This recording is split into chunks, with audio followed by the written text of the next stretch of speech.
Welcome everyone, my name is Brendan Snyder. Thank you for joining me. This is 10 times a cover song was better than the original. And cover songs can be a lot of fun. We all enjoy hearing our favorite artists cover another musician, hearing their interpretation, their take on something, especially if we like the original song and then get to hear the new version of it. It's also a lot of fun too when a band does a cover and you don't know that it was a cover. They do it so well that it's unique. And in some cases, these songs become synonymous with the new artist, maybe even more so than the original performer. And I believe these 10 cover songs do just that. But before we dive into all that, if you're new to my channel and you haven't already hit the subscribe button, please click the button. Also leave a comment, hit like, all those things help support my channel. I would greatly appreciate it. And if you enjoyed this video or you know someone that would, please share it out on social media. Help get the word out that way too. I would also appreciate it. And of course, by subscribing, you'll be able to stay up to date on all that's going on in the world of music, just like this, with 10 times a cover song was better than the original. All right, kicking things off here, coming in at number 10, we have the Doors, Backdoor Man, released on their debut 1967 studio album. So it was originally a blues song, and it was written by Willie Dixon and later recorded by Howlin' Wolf in 1960. And the original version is fairly basic with minimal arrangement on it.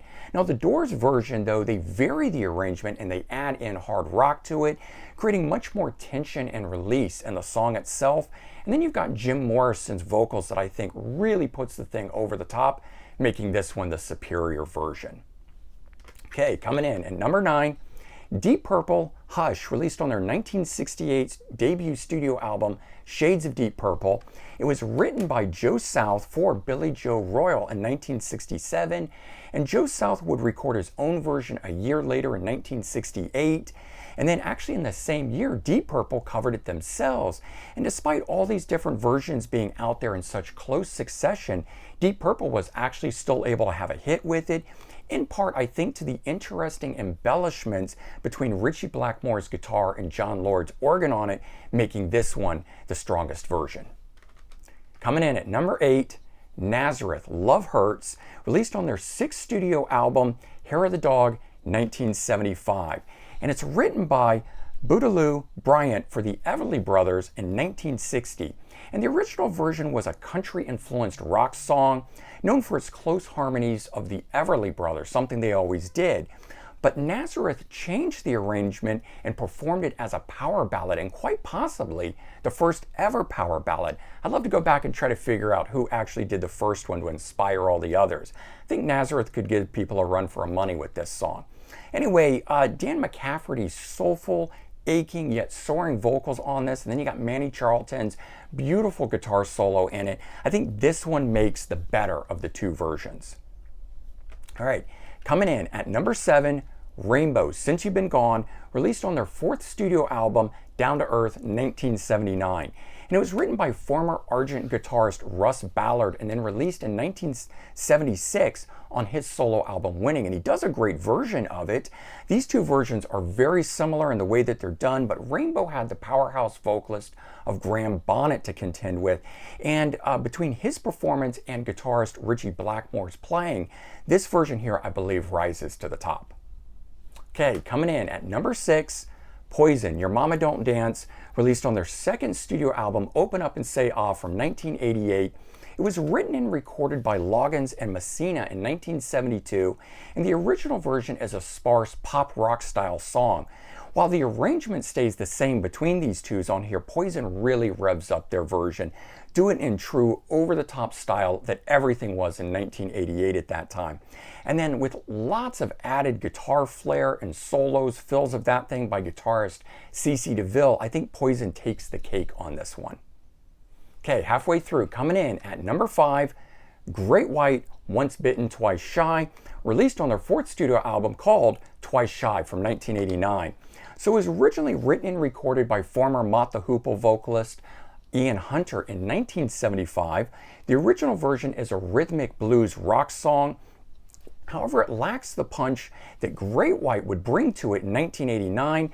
Their version still follows the typical blueprint that Ian Hunter laid out for this thing, but it's tighter, it's more polished, and I think it has superior vocals by Jack Russell, making it the standout version. Okay, coming in at number 4, we have The Black Crowes, Hard to Handle, released on their debut studio album Shake Your Moneymaker in 1990. And incidentally, they just released a 30th anniversary of that album. It's well worth checking out. There's a lot of cool bonus stuff on it. The song itself was written by Otis Redding along with Al Bell and Alan Jones in 1968, and then originally recorded by Otis Redding. And his version is a soulful R&B type style song. While the Black Crowes do retain elements of the R&B style in theirs, their version is full-on blues rock. And equally stunning as Otis Redding's vocals are, I believe Chris Robinson's are just as stunning. And so it may come down to, which musical style you prefer, but in my opinion, the Black Crowes are the winner of this version. All right, coming in at number 3, Quiet Riot, Come On Feel the Noise, released on their third studio album, Metal Health, in 1983. And yes, they had 2 albums before this one, only out in Japan though. All right, it was written and performed by Slade a decade earlier in 1973. The 2 versions are nearly identical all the way down to the vocals on this. Both vocalists have a similar sound and delivery style to the way that they sing, which I think is actually why this song was suggested as a cover song for Quiet Riot. Now, with the exception that Quiet Riot's version is better produced and it's got more of that 80s bombast to it, I could actually go either way on this, but I'm leaning towards Quiet Riot as the winner on this one. Okay, coming in at number 2, Aerosmith, Train Kept a Rollin', released on their second studio album, Get Your Wings, in 1974. Originally written and performed by Tiny Bradshaw in 1951, the original version is a jazz and R&B style song with a shuffle to it, but later blues versions by the Yardbirds and Led Zeppelin would influence Aerosmith, and it would be Aerosmith, though, that would actually bring the hard rock to it. You've got the swagger of vocalist Steven Tyler on it, and then the lead guitar work of Joe Perry that I think really elevates this one beyond the humble jazz and rhythm and blues beginnings of it, and this one here takes the ace for the win. Okay, coming in at number 1, Jimi Hendrix, All Along the Watchtower, released on his third studio album, Electric Ladyland, 1968. So the original one was written and performed by Bob Dylan a year earlier in 1967, and it was an acoustic-based folk rock song with harmonica in it.